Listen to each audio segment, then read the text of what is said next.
Welcome back to the ranch. I'm Jared Paul, and today we are going to cold stratify those seeds from part one, and then I got some awesome updates from the ranch for you as well. So that's all coming up on today's episode of Jarhead Bonsai.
Tree bed. So the plan is to grow a ton of maples and now a ton of oaks, because I just saw on my walk home that the oak trees have purged all of their acorns. So I'm going to go fill a 5-gallon bucket of those.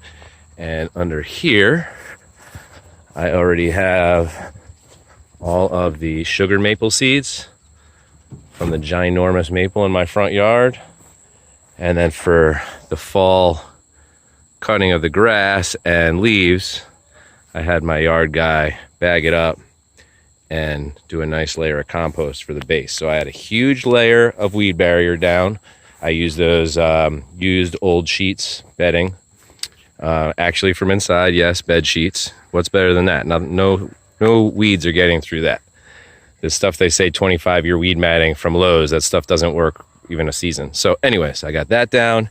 And now like 6 inches of good grass and leaf compost. So we're gonna let that break down. I'm gonna get some lime on it. And then I'm gonna have some organic topsoil and maybe add a few bags of sand and perlite and get that put on top before I plant my seeds, my oaks and my maples for the winter. I'll let them cold stratify naturally. And then hopefully this will be their new home for the next 5 years. And I'll just grow, chop. I'll let them grow really close together. It's fine.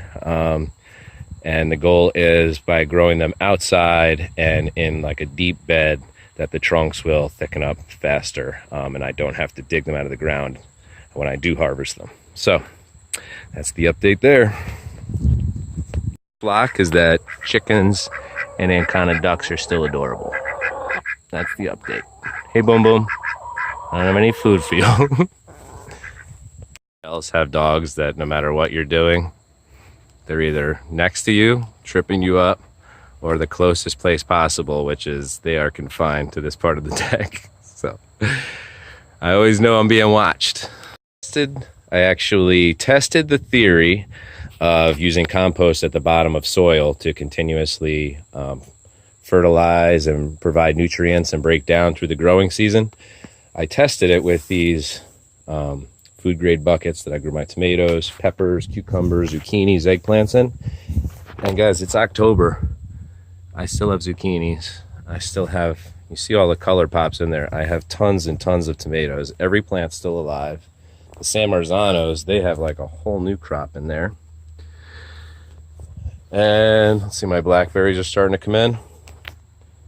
And then even peppers, which, you know, peppers, they're usually pretty early in the season, early summer. I'm getting new flowers and, you know, new peppers. So that's really cool.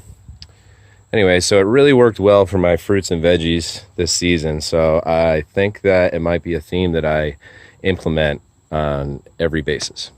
So, yeah. All right, so coming to the front of the house, you see that ginormous sugar maple that I was talking about. It just dumped so many seeds on my driveway. It couldn't have been any easier. Just tons and tons and tons and tons of seeds. So I just have them in a pile. They're dormant. I think that they'll activate this summer if, you know, if I did a good job and I didn't ruin them by putting them in a pile, but I really don't think that happened. Over to the front of the property, you see there's a ring of different evergreens around the whole rim. Okay, even the other side. We'll walk over that way. Oh, there we go. There's the lighting. So I had just went around the other day and gathered up all the pine cones and things that I could find, spruce cones, you name it. So I think that we have some red spruce, I think maybe some Norwegian spruce that we're gonna cold stratify in the fridge here in a minute. There's definitely some blue spruce here. I'm not sure that I got any of their cones or seeds, but I have plenty of Colorado ones. You see back there that, so that's a weeping Norwegian, I believe. And then I have tons of white pines.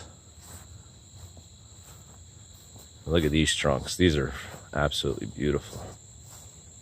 I love the ones that divide early on because, I don't know, I have a whole bunch of pines and they seem to have one trunk for a while. So these are really cool. All right, y'all, so on the other side of the driveway, we've got this crabapple tree, which bloomed beautifully in spring this year. Whole thing of magenta, really bright pink flowers. And it did not produce any crab apples, so that was exciting because last year there were a ton of those little things. Coming to the front, I honestly don't know what these are. They were in rough shape when we moved in, and they always keep their needles. I don't know, some sort of spruce maybe. They don't have any cones, I know that, I looked, but they're kind of gnarly looking. There's another one. You can see the lower growth, it's really starting to die off. Got some more big pines over here. Oh, there's some nice blue spruce.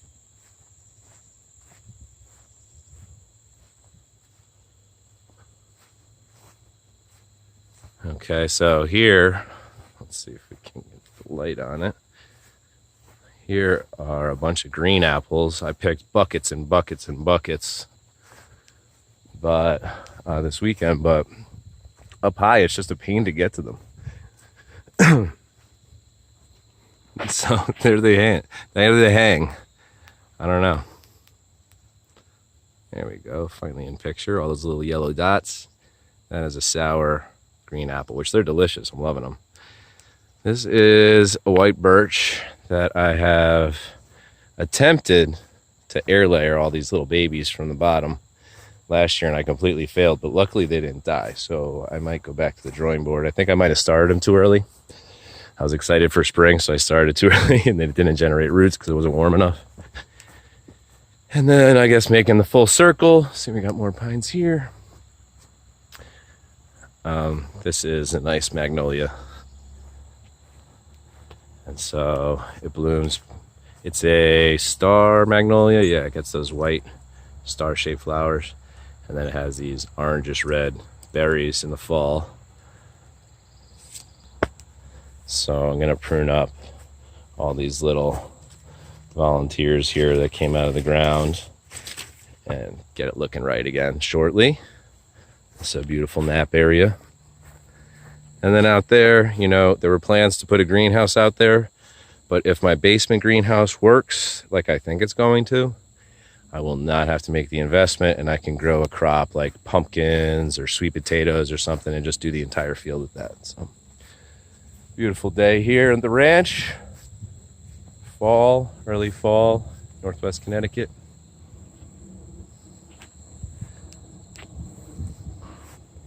I found the source.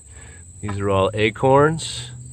I'm going to try to grab as many as I can that aren't broken, fill this bucket, and then I will set them aside like the maple seeds to go ahead and plant in that tree bed later this season. All right. Takes a lot of acorns to fill a 5-gallon bucket.